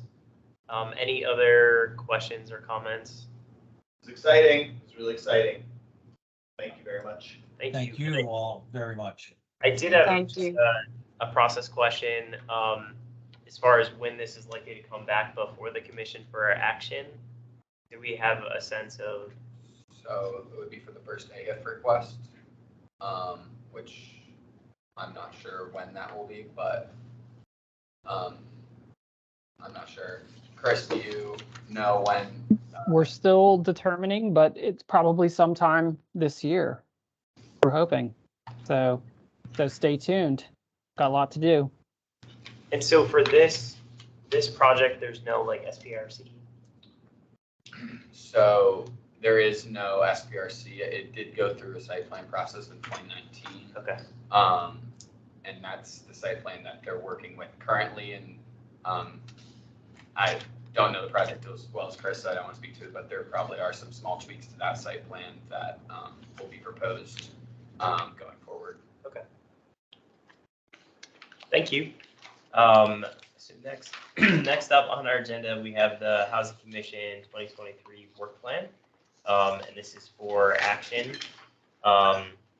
And so this work plan is sort of tweaking of the plan that we had approved last year, and incorporating the feedback that commissioners had made at our December meeting about things that we would like to focus on. And I can briefly sort of highlight how I'd incorporated those in here. So the first item, the oversight of affordable housing properties and reviewing programs and policies to support affordable housing residents. That has stayed the same, but just updated the language to account for what we had accomplished last year. And then the first bullet, following up with staff and the county board on the implementation status of the JSAC report, which we talked about during public comment today. And then following up with staff on the implementation status of the long-term strategies document as well. And the other bullets, I think, are largely the same as last year. So continuing to promote tenant empowerment, looking at, so this one was new, examining strategies to advance economic mobility, promote pathways out of subsidized housing for low-income residents. So that was based off of feedback from last meeting. And then continue working with the Tenant Landlord Commission, other advocates to identify best practice and policy solutions. Any questions or comments about A? Okay. So for B, maintaining and strengthening role as Chief Advisor to County Board of Housing Issues. So this largely remained consistent with last year, but with the addition of the first bullet, collaborating with staff to develop an equity framework for the commission and enhance the data presented to the commission to clearly show the impact on and consultation with historically disadvantaged communities. So this was also based on the feedback last meeting, and sort of taking into account some of the discussions where staff, when they brought projects to us, have talked about what we considered equity, and we've asked, well, can you tell us more about that? And we said, well, we don't really have anything to share beyond the fact that we've considered equity. So to this end too, I'm meeting with Samia, what is her official title? Chief Reefs and Equity Officer. Yes, yeah. Tomorrow to kind of talk through what this might look like. Working with staff, I've also given a heads up to Ann Venecia that this is something I'd like to work with her and staff on figuring out what data currently exists that can be presented to the commission on a regular basis when we get site plans and other projects coming before us, and just how we can make progress with this goal both in the short term and the long term. The rest of the items on here are pretty consistent with what was in here in the past and just continuing on with those. Any questions around or comments on B? I just want to, I guess, lift up what you were saying with equity, and I like where you're going. You talked about like what data is possible, but I think as a commission, we should say anything that comes before us should come with that accompanied equity discussion. So instead of, like what's possible, if anything's coming before this commission, it should also come with that supplemental data. That would be mine. That is my hope, whether that's like an equity addendum that gets, tacked on to like what typically gets presented to us, or in some other capacity, it's really calling out like, what is the impact of this project on members of the disability community or impact of, minority populations in the neighborhood or what have you, and also looking at consultation and highlighting not just like, oh, we engage with the community, but how did you engage with renters? How did you engage with, Black and brown residents, and making sure that we're reinforcing for the county that this is really important to us, and making sure that that's part of the public discussion as well. Oh, I have something. Yes. It was really, I watched because I presented back in December. So the transfer of development rights proposal, which was for the county board, we heard, right? We had some discussion. Holly and some other folks had raised some concerns about that, and then I went to the county board and listened to them. And they also raised some concerns that I kind of honestly was a little bit surprised about. Several of the board members seem to be a little bit concerned about how the ordinance is working nowadays, as far as our developers really almost always exclusively choosing the ability to contribute to AHIF versus on-site units. I say I'm surprised because I'd heard in the past from certain folks that they were kind of okay with that because the money was great too and we could maximize it and so on and so forth. And maybe there's a shift and maybe there's not. Maybe it was just a meeting and that's what people said. But I kind of sort of would like us to consider revisiting that, and maybe the ask is to get Matt to come to one of our meetings. We can talk about it.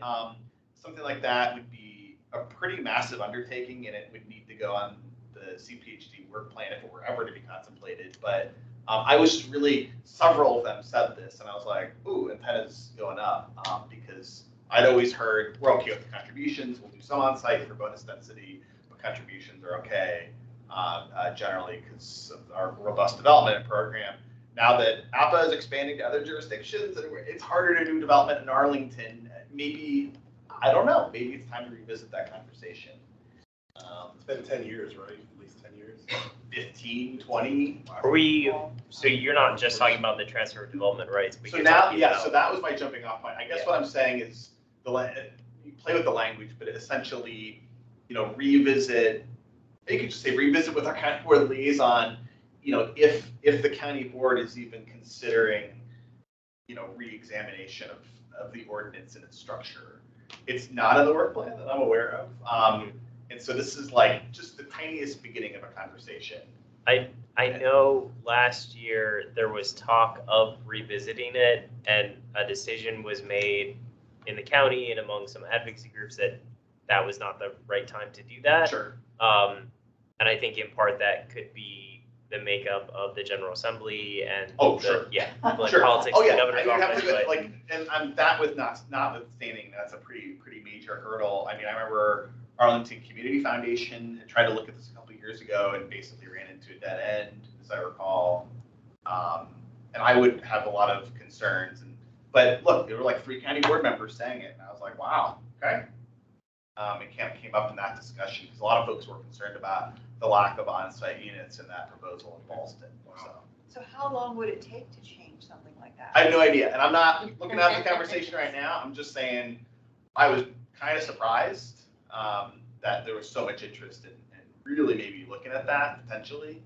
It wasn't like a formal directive. It was just they're kind of going back and forth. So hey, if our electeds are saying it, maybe I don't know. Yeah, I mean, I'm no idea. happy to add it to the work plan as Sure. something that we can look into for this year. And maybe it's a conversation with Matt offline.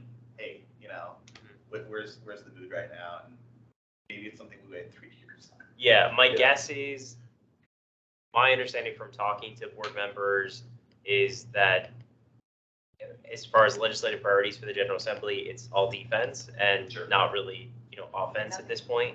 Yeah, so, and anything that tweaks how Arlington does things, they kind of want to stay away from because they don't want, to open up a can of worms. I'm just pushing, we're an institution too, and like, it's always good for us to keep pushing, even if we're almost 100% certain the answer is going to be no. Mm-hmm. Them having to keep hearing the ask is not always a bad thing. Okay, yeah, I'm happy to add it. There's no market adjustment or inflation in that as well, right? Like the rate that was negotiated 10, 15 years ago is the same amount that developers contribute today. Is that right? The rate goes up with CPI change each year. Okay. Yeah. And I say this with, I don't know where I would land on it, but it's a conversation. Yeah, I mean, it comes up every site plan that comes through, so I think Yeah. even if it's not going outside of the county for now. yeah, definitely we can add it and we can have that conversation, see where it goes. I'm cool with that. Can I add one more thing? Yes. Not related to the ordinance at all? Yep. So like, when I was chair, but even before I was chair, it feels like every time the budget comes up, it's like, oh crap, the budget's here. Like trying to get ahead of it. And part of it is like the timing, I'm not throwing shade, but like part of it is just the timing of like when the manager releases like the first draft and then things come out. And like my recollection is that usually hits the streets like the end of January or whatever. And then it's kind of like a scramble for like a lot of the advisory groups and so forth. So this is not well thought out, but I'm looking at the calendar now and thinking, is there any way that we can kind of sort of try to get ahead of that like a little bit?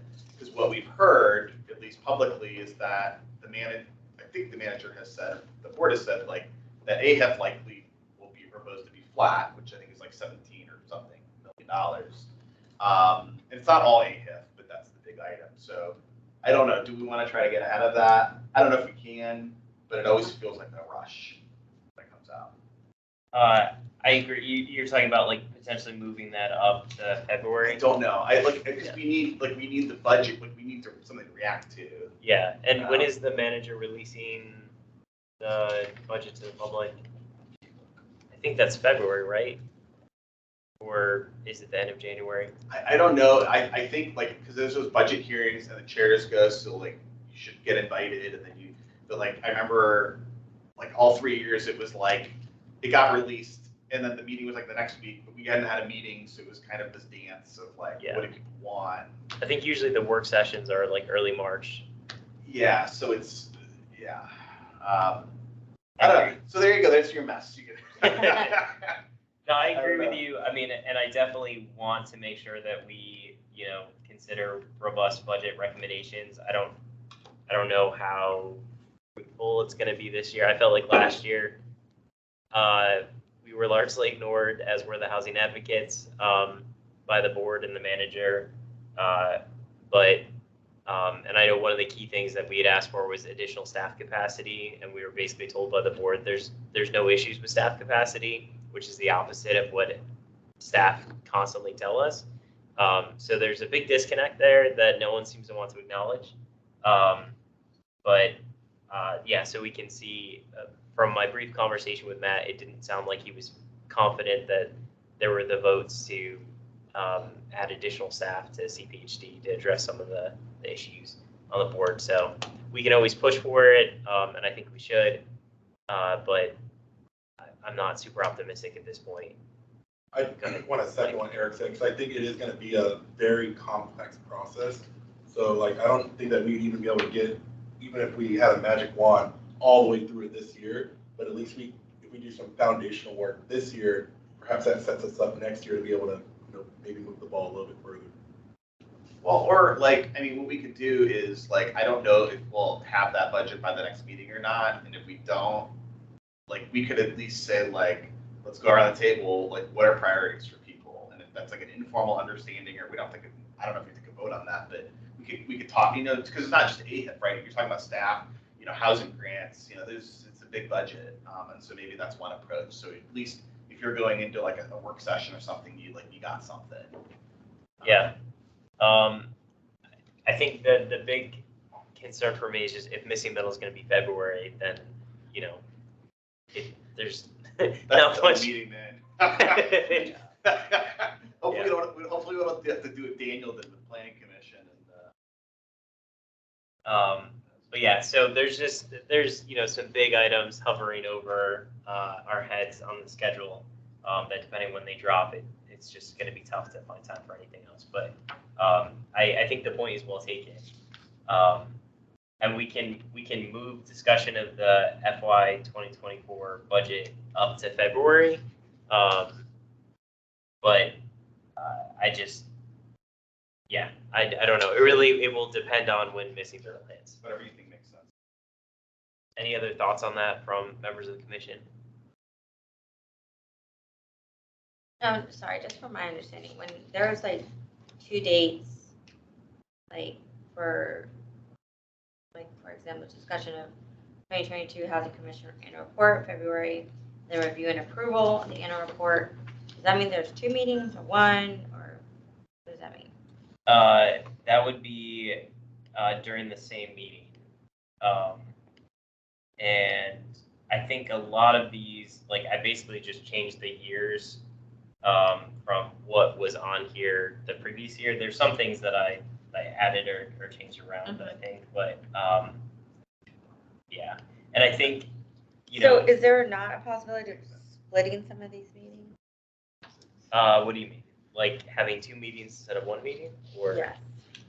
Because it is 8:42 and we have still, more information. And if we're gonna, really talk about these things, all coming from work, et cetera, to really kind of have fresh minds for some of these discussions. I don't know how anyone feels about it, but today's the beginning of the meeting was very important. I want to make sure the focus is on these things as well. That's my thing. My 2 meetings where we know we've gone into where it's 11 o'clock at night, and I don't know about you, but I don't think I'm pushing past 9:30. I think we can certainly discuss that. One of the things that I plan to do is schedule one-on-one meetings with each of the commissioners to, talk over how things are going, get to know people better, learn names. And that's something that I'm happy to bring up too.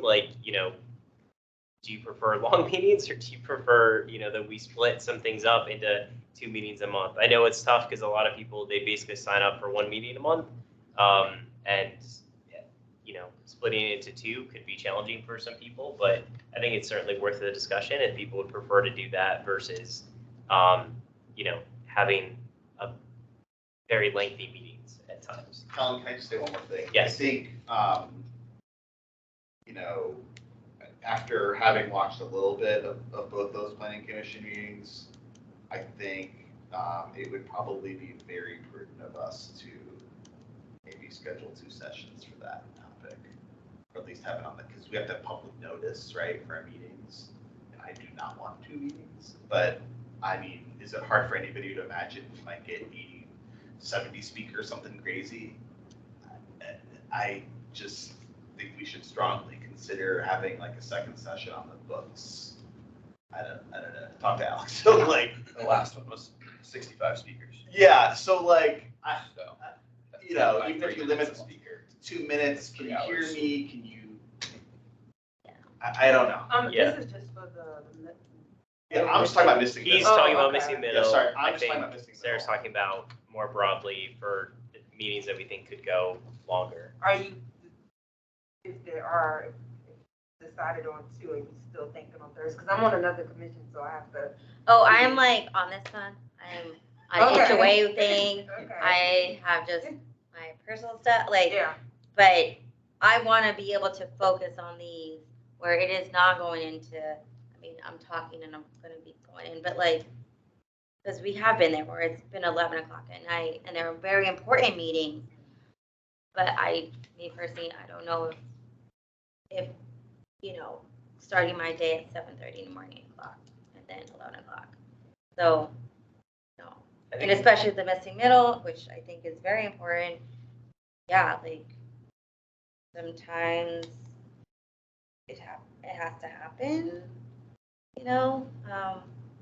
And we have people coming in like people from Serrano, they come to us looking for help. And so I think we have a duty to kind of be more focused for some of these topics. Is there a way to have like 2 meetings, one that's action items and one's informational? Yeah. Or does that just draw this whole thing out too much? I mean, I think we have the flexibility to add meetings as we, think we need. It's just a question of making sure that that works for the whole commission and that, people are on board with that. I think one of the other things that we can look at is like for missing middle, that's probably a good virtual meeting to have. A little bit easier to have longer meetings with lots of speakers. We have one person who agrees. For virtual versus in person. So we do have that flexibility with those 2 meetings that we can do virtual. So I think that's Could they start probably a earlier? good candidate. Or we cannot start earlier. It's all been published. I think we can't start before 7. I mean, this was my opinion. This was one of the very hardest part. I mean, Collins has been a chair before. I think this is one of the hardest parts about being chair is figuring out the meeting cadence and how much you can fit in one meeting and subcommittees and all that. It's just really hard. And when I was chair, we had a couple of meetings that were like pretty bloated, and there was really not a whole lot I could do about it. And so you just try to move things along and you do the best you can. And sometimes these meetings go on, right? Because Serrano, and you gotta dedicate 3.5 hours, right? And then sometimes you're like, let's go, guys, it's 9. That's kind of how I feel right now a little bit. But so I trust Colin. I think Colin will talk to Alex and staff and figure out something that makes sense. So. Can I say? Oh, sorry. Go ahead. I just want. How much more do we have? Like, if you can guesstimate. As far as time? Yeah. Well, the material. Like, I'm thinking another 30 minutes. How much time would development updates take? There's not very much for development updates or subcommittee. I think it's just home ownership, right? Home ownership. No, we are meeting in February, so. So both of those are We're on like 5. Okay, so this is, So we're about to wrap up. Yeah. Okay. Can I just say, sorry, now that we've gone down this road, I would not be a big fan of 2 meetings generally, like month to month. I would just say, except for anomalies, might bring out 60, like that is different. Or like Serrano, like that's a different situation. Yeah. That's all. I won't belabor Okay. that, but No, I think it's helpful feedback. you can take up the time that you put on your calendar, so it's not always beneficial to put on there. Okay. So I didn't sound like people had additional comments or questions on part B. And then we started talking about part C, which is policy. And this is where we really added in all of the items that people had brought up last meeting.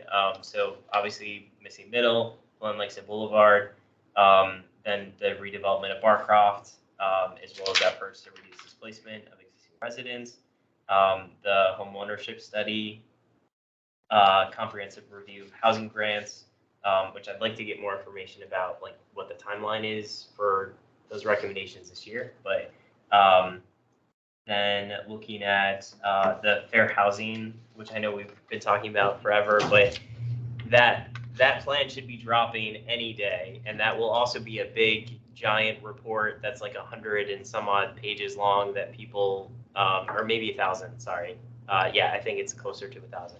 About 100. And that will have a lot of great things for us to talk about within this commission, and it's hopefully going to be briefed to us at some point, but they're still waiting on the translation of the final, and that's why it keeps being delayed. And then looking at eviction efforts, we've added in the affordable housing ordinance, revisiting that, re-examining the transfer of development rights, strategies to convert commercial property into residential property. I've talked to Alex about having a presentation or a briefing from the county on existing efforts to incentivize that, make that easier within the county. And then looking at NOFA, again, efforts to streamline, reduce bureaucratic burden on affordable housing development efforts, and then field trips, which I don't know a lot about, but it seems to be, it was on the work plan last year, and I'm happy to look into seeing if we can do a field trip this year, which I think is just touring one of the affordable housing properties that was recently completed. Is that typically what the field trip consisted of? I mean, I'm looking around and I think I'm the most tenured person at the table, and it still existed a little bit when I joined, and then obviously died during the pandemic. So yeah, I mean, I don't feel that strongly about it, but like, hey, Napa just opened a property recently, so that Or we would could be piggyback on another field trip, because doesn't the CDBG Yeah, have an annual? There is like an annual kind of round robin, right? Yeah. Yeah. Yeah, like there's affordable housing. Right, a bus. Right. Or something. Yeah, exactly. They go to like 4 or 5 sites or something. Does a field trip count as a meeting if we're all together? So I do think if we're all gonna be together, there will be quorum. Like, yeah, but. The people going, no, I'm kidding. Oh, I do have a question. So we might have to do public notice for it, but I think if we post a public notice, I think that should satisfy it. I'm not asking whether we could do it. I'm asking if it were possible. But like, if we went to some place like the new American Legion, like, is there a space where we could host a meeting? Oh, cool. Community So rooms is at that a all. possibility? I mean, we'd have to give public notice, but could we do? Is that possible? If we decided, hey, we want to do a tour and then the meeting or whatever. Yeah. Okay, we should do that. That's a field trip. Yeah, that's a good one. Yeah, Just get there early. happy to look into Exactly. that. Yeah, get there early to tour and then have the public. Is there anything that's missing or that people want changed from the list of policy items on here?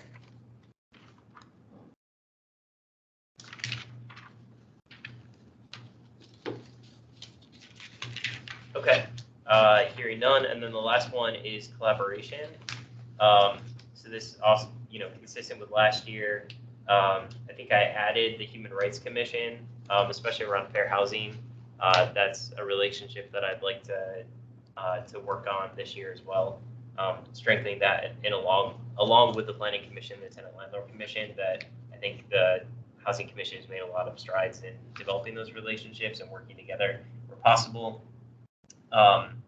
And then working with our counterparts in other jurisdictions. So in Alexandria, Eric has already put me in touch with the chair of their Affordable Housing Advisory Commission.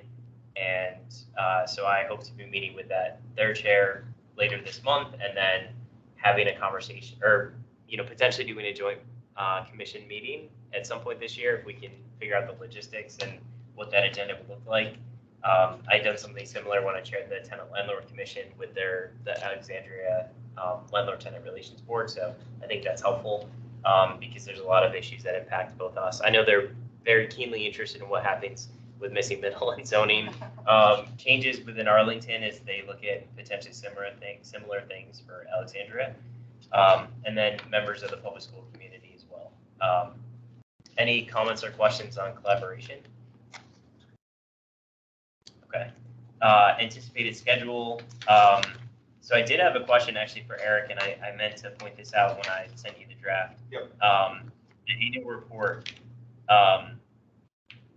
Who typically develops that? Oh, I did, but I can work with you on it. Okay. Yeah.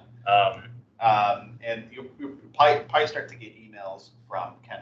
I think it was Kendra or one of the folks, like one of the staff folks for the county board. Usually we'll send an email like, send me your report. Like, okay, I got to work on that. Okay. So that should be pretty soon. Other unrelated reminder, because I'm thinking of the county board, everybody has to do their ethics things by the end of the month. Is it the finance disclosure? Yeah, financial disclosure. I think that's the end of the month. They should have already gotten it. I got the email. Yes, electronic. Yeah. Sorry, I just popped in my head.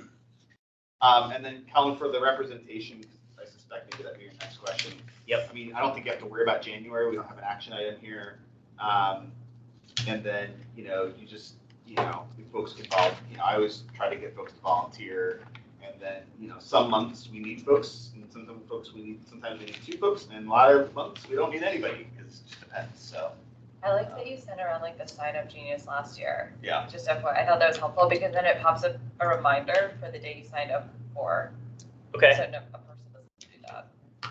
Yeah, Eric, I can figure out what you did last year. I just did a simple, I just went to the county board meetings. I did all the Saturdays. Yeah. I had primary and secondary, you could sign up. Okay. And then at every housing commission meeting, I tried to be like, we do need you or we don't need you, and just kind of figured it out, you know? Okay. And then it sends a reminder like a certain number of days before, so you get it in your email. So you kind of, it's some massaging, but just having somebody in place helps.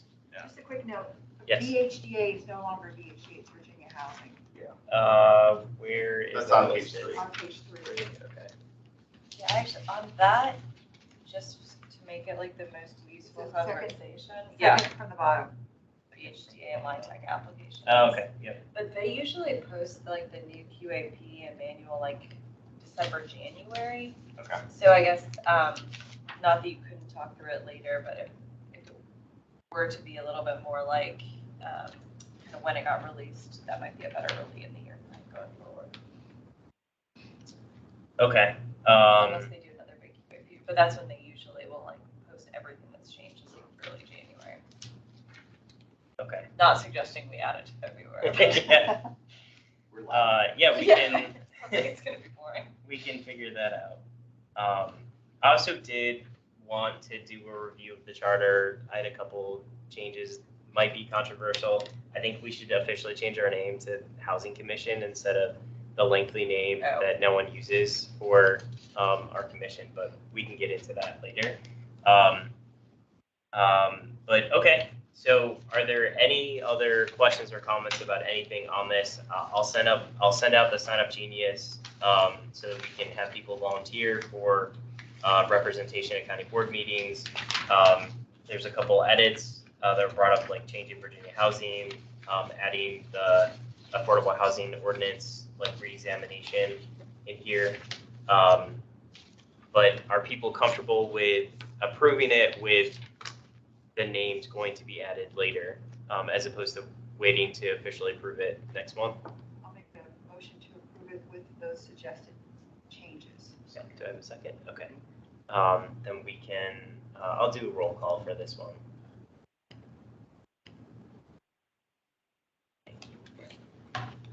Okay. So voting to approve this as amended, Commissioner Berkey? Yes. Okay. Commissioner Blake? Yes. Okay. And I also realize I have not introduced Commissioner Blake yet, who's new. So apologies for that. We'll do that after this. Commissioner Brown? I think absent. Commissioner Edwards is also absent, right? Yeah. Commissioner Heminger? Yes. Commissioner Lee, I think, was also absent.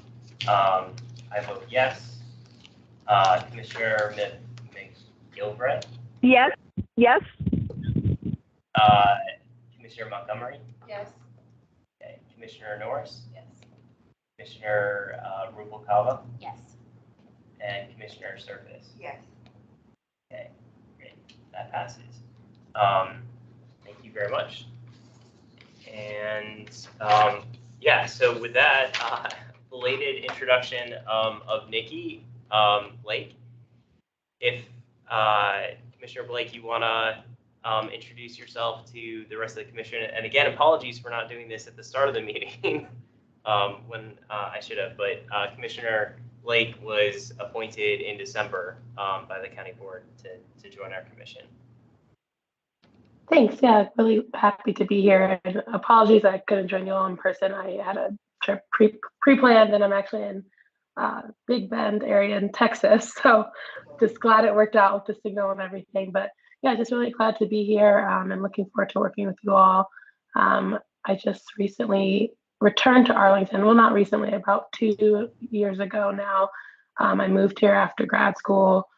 And so just glad to be back and looking forward to being more involved.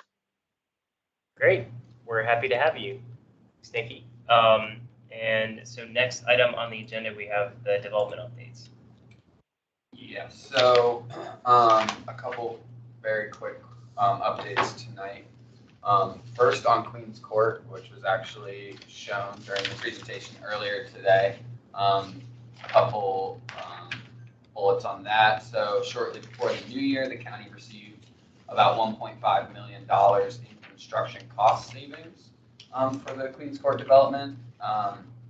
So as a reminder, Queens Court contains 249 affordable units in the Roslyn area and was approved for a total $16.7 million AF loan, or about $67,000 per unit. And the $1.5 million in cost savings will be applied towards the Queens Court AF loans. So that's good news story there. Crystal Plaza 5 as well. That's the one that the site plan that we heard back in November. It was delayed due to a public notice error, so you will see that on the county board agenda for this month. And then that is it for development updates other than what's on the sheet. If you have any questions, I'm happy to answer them or work with the rest of the project lead. Thanks, Alex. Any questions on development updates? Okay. Last item on the agenda then, the subcommittee reports. And I know you said the next meeting's in February for the homeownership subcommittee. And I should have that ready for you. It is the, right, it's February 17th. It's 8:30 in the morning. An hour and a half meeting. Anything else you wanted to provide on that, or? I don't know, we had our last meeting, it's just more information. It's all on the website. It's great information. I think the next step is community engagement. Is that right? Correct, yes. Okay, great. Any other questions or comments on that? And that's just for the home ownership. Okay. I don't think any of the other subcommittees have met since our last meeting, right? No, there's nothing going on in Plan Links and Boulevard, new that I'm aware of, right? I haven't seen anything. Yeah. And then, but for the 2500 Wilson, I cannot make that meeting. Oh, okay. Yeah. I have another meeting that night. Okay. It looks like Commissioner McObray is your backup. Yeah.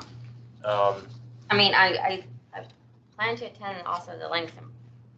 I just haven't heard anything since, when was it? Because they canceled. November? They kept on changing it in November. And then I haven't seen anything. That's what I was looking at. You can put me as an alternate. Put me as a second alternate. For which one? Well, I put. What's on Callan? Okay. Yeah. Because right. If you need an alternate, I'm. Yeah. For which one? 2500. Okay. Marker.